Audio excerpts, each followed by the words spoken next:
ये जो आप इन दृश्यों में देख रहे हैं वो वडोदरा की ही सड़कें हैं। वडोदरा के कारेलीबाग इलाके के आर्य कन्या विद्यालय निकट की ये सड़कें हैं जो काफी वक्त से खस्ताहाल स्थिति में है।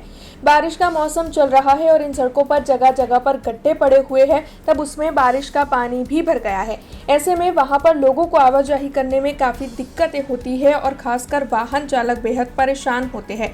तब स्थानीय इस समस्या के लिए पालिका की लापरवाही को जिम्मेदार बता रहे हैं और इस सड़क की मरम्मत जल्द से जल्द करवाई जाए, ऐसी मांग भी साझा कर रहे हैं। हालांकि अब तक तो इस मामले में वडोदरा महानगर पालिका के पदाधिकारियों ने कोई भी सूद नहीं ली है, तो अब आने वाले वक्त में कितनी जल्दी इस सड़क की मरम्मत का कार्य शुरू होता है, ये देखने लायक होगा। रोज तकलीफ પડે છે। આ ત્રીજી વખત ખોદાયું છે, એક ને એક વખત રિપીટ કરે છે લોકો, ને ખબર જ નથી પડતી અમને કે સોલ્યુશન કરવું કે શું કરવું, કોઈને કોઈ માહિતી જ નથી પૂછીએ તો। આ છેલ્લે 4 થી 5 મહિનાથી ચાલે છે કામ, અને એકવાર રિપેર કરે છે, પાછું કાર્પેટિંગ કરે છે, પાછું ખોદે છે, પાછું રિપેરિંગ કરે છે, એ જ રિપીટ છે। દેખીતી રીતે જ છે ને, કેટલાય પડશે ને કેટલાય ભાગશે, એની જવાબદારી કોની? અરે રોજ ખાડા ખોદે છે, રોજ પૂડે છે, વરસાદમાં ગાડીઓ બી ફસાઈ જાય છે ને અમારે કાઢવા આવવું પડે છે સાહેબ, બરાબર।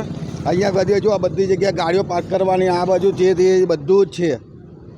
પબ્લિક છે ને ઘડીએ ખાડે છે। કાલે જીસીબી લઈને ખોદી કાઢ્યું, બરાબર, જીસીબી ખોદી પાછી પાણી ભરીને જતા રહે ફૂલ વરસાદમાં। બસ બીજું કોઈને અમે કહીએ છીએ ને કે અમને ઉપરથી જવાબ આપો, આવું કહે છે। આખો રોડ ખોદી કાઢેલો છે, જો તમે છેક લગીને, બરાબર। પછી કહીએ બેનરો મૂકીને જતા રહે છે, પછી પડે કોઈ છોકરીઓ, કાલે પરમ દિવસે 2 છોકરીઓ પડેલી અહીંયા, તો શું કરવાનું? આ તો ભાઈ અહીંયા બાજુવાળા જયશ્રી ફરસખાનાવાળા છે, એ બધું ઉઠાવે છે લોકોને બિચારાઓને, એટલે તકલીફ પડે છે સાહેબ। કંઈ એનો નિકાલ કરો તમે લોકો। હવે हमसे जुड़े रहने के लिए हमारे YouTube चैनल को सब्सक्राइब करें और नई वीडियो की नोटिफिकेशन के लिए बेल आइकॉन को दबाएं।